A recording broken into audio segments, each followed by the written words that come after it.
Hi friends, இன்றைக்கி காலையில் routine vlog பார்க்கலாமா? வாங்க பார்ப்போம். என்னென்னா, காலையில் என்றைக்கும் இட்லியும் தோசையும் சொன்னால் ரொம்ப போர் அடிச்சிருச்சுன்ட்டு நம்ம என்ன பண்ணோம், சேமியா ஸ்பெஷலாக கிண்டுறோம் அப்படின்ட்டு காய்கறி எல்லாம் கொடுத்தா சத்து தானே அப்படின்னு பிள்ளைங்களுக்கு சேமியா கிண்டுனா, அதுவும் என்னடானா இட்லி தோசை தான் நல்லாயிருக்கும். தக்காளி சட்னி தேங்காய் சட்னி அப்படி வச்சு சட்னி வச்சு சாப்பிட்டா தான் நல்லாயிருக்கும். இதெல்லாம் எங்களுக்கு பிடிக்காதப்பா அப்படின்னு. இப்போ சேமியா நல்லதுப்பா, சாதா சேமியா தின்னா தான் சாப்பிட மாட்டீங்க அப்படின்னு ஸ்பெஷலாக சத்தா காய்கறியெல்லாம் போட்டு கிண்டியிருக்கேன் சாப்பிடுங்க அப்படின்னா, சேமியாவா? அதெல்லாம் சும்மா ஸ்நாக்ஸ் மாதிரி சாப்பிட்றது, அது வயர் நிறையுமா எங்களுக்கு அப்படிங்கிறது. நான்லாம் சின்ன பிள்ளையா இருக்கும்போது இது கூட கிடைக்கலையே அப்படின்னு நினச்ச நாள் உண்டு.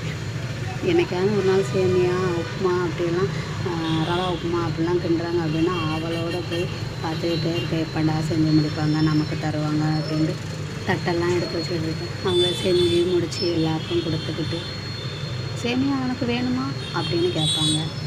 அந்த நேரம் வேணுங்கிறனால தானே தட்டை எடுத்து கொண்டு வச்சு இருந்தேன் அப்படின்ட்டு நம்ம சொன்னோம். சரி இந்த சாப்பிடு அப்படின்னு கொஞ்சம் கொடுப்பாங்க. சீனியை போட்டுன்னா எப்போமாவது ஒரு நாள் தானே நமக்கு கிடைக்கிது அப்படின்னு ஆர்வத்தோட தட்டு நிறைய தருவாங்கன்னு நம்ம போயினோம்னா தட்டில் ஒரு காவாசி தான் நமக்கு கிடைக்கும்.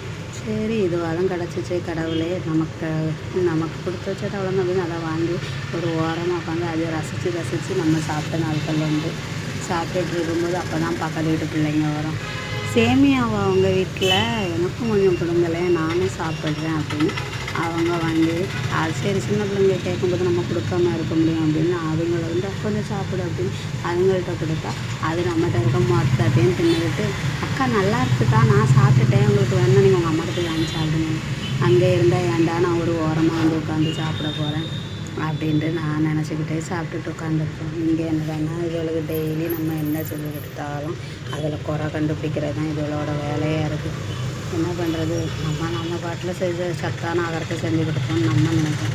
ஆனால் அது என்னடான்னா ஃப்ரைட் ரைஸ் உண்டா, நூடுல்ஸ் உண்டா, ரொட்டி உண்டா அப்படின்னு தான் சாப்பிடுவாங்க. அதெல்லாம் ரொம்ப சாப்பிடக்கூடாது. நான் பெரும்பாலும் வாங்கி கொடுக்க மாட்டேன். ஆனாலும் வாரத்துக்கு ஒருக்கா எப்படியாவது அவங்க அப்பாட்ட அடம் பிடிச்சி வாங்கிடுவாங்க. நம்ம சரி தோசை இட்லின்னு சாப்பிட்றோமே, அது பிள்ளைங்க ஸ்பெஷலாக சாப்பிட்டுட்டுன்னு சரி காய்கறி இதெல்லாம் போட்டு பீன்ஸு கேரட்லாம் போட்டு கிண்டி ஸ்பெஷலாக கொண்டு கொடுத்தா சேமியா நல்லாயிருக்கு, ஸ்பெஷலாக சாப்பிடுவோம் அப்படின்ட்டு சாப்பிடுவாங்களே அப்படின்னு நம்ம கஷ்டப்பட்டு கிண்டி கொடுத்தா அதுவோ பண்ணுற அசூலியும் அதுக்கு மேலே. சரி எப்படியோ கொஞ்சமாவது சாப்பிட்டாங்களேன்னு சீனி போடுற, சீனியில் நாட்டு சக்கரை போட்டு நம்ம கொடுத்தா, நாட்டு சக்கரைலாம் காசு போட்டு தான் குடிக்கணும், இதுக்காக போடுவாங்க அப்படின்னா அதுவும் நம்மகிட்டே குறை சொல்லி சீனி எழுதி கொடுத்துருங்க. நல்லதுக்கே காலம் கிடையாது. பிடிச்சிருந்தா லைக் பண்ணுங்கள்.